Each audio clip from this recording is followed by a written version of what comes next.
When my landlord decided to raise my rent again, I decided it was time to renegotiate.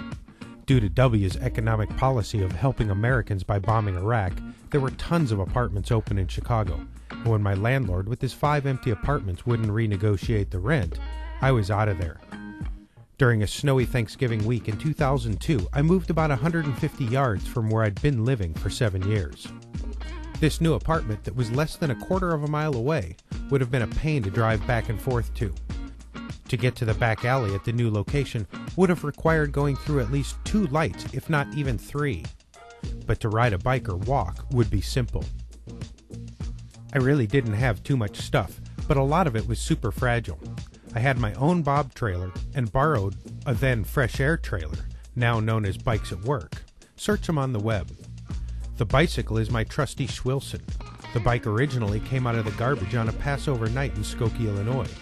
Since then, it's seen many modifications and renovations.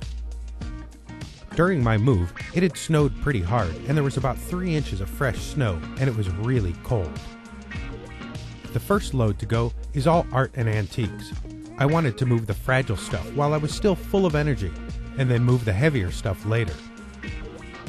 I don't know how much longer I'll keep lugging these 2 huge speakers around.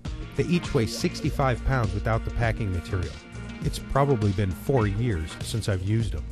Also on this load is framed art that's been boxed for storage.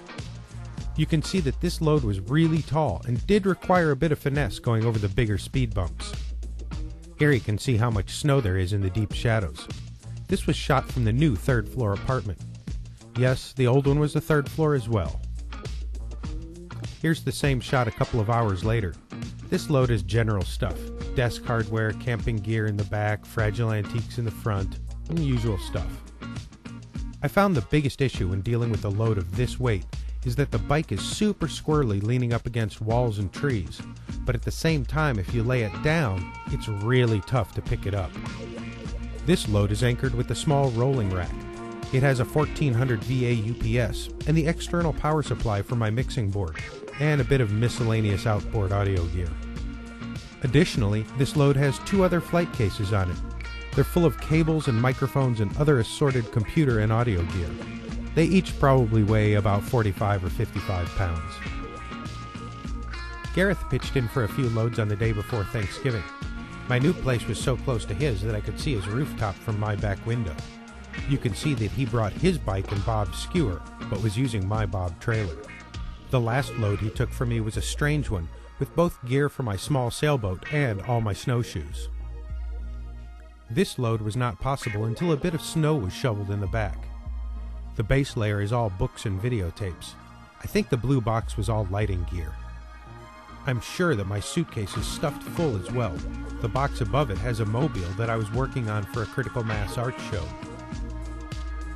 As you can see, the snow has melted in one day, and now it's just slush and puddles.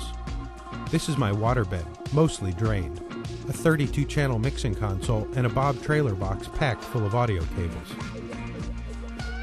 Saturday morning and the cavalry have arrived. Ed drove 30-plus miles to help with my all-bike move. He's helped me with many other harebrained schemes, so this was nothing new to him. Though it was his first time hauling the loaded Bob, Ed mastered it in no time, and the trailer was full all afternoon. This load has a small kitchen cabinet, a large 2-drawer dresser, Danish-made solid wood, my computer workstation desktop, my audio CD collection, and some other assorted stuff. It was a pretty heavy one. By this time, I was really tired of the 3 flights of stairs for sure, and they were damn rickety and dark on top of that.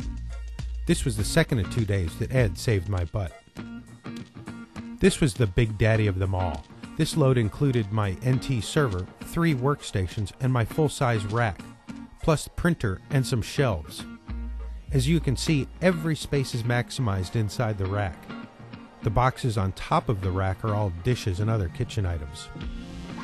From this angle, you can see that this was another fairly top-heavy load. Even though the rack is wedged in between the fenders at an angle, the boxes are all still on the deck straight. By this time, I was getting down to the odd-shaped stuff. You can see my air conditioner counterbalancing all the other stuff on this load, which includes my futon and frame. a large hospital-grade rolling cart, and my large art portfolio. Travis was around to help me with loads today.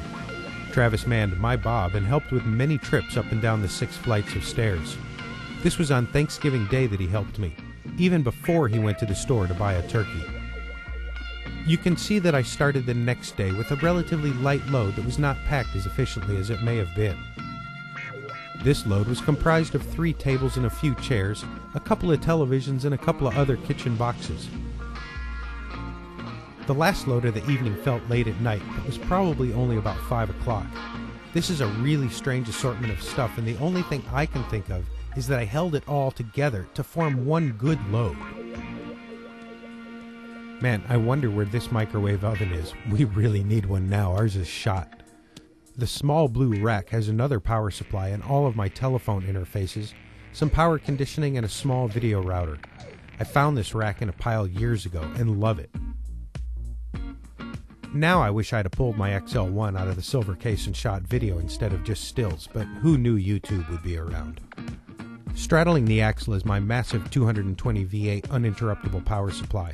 It weighs in at just over 95 pounds and is strong enough for a small server cluster.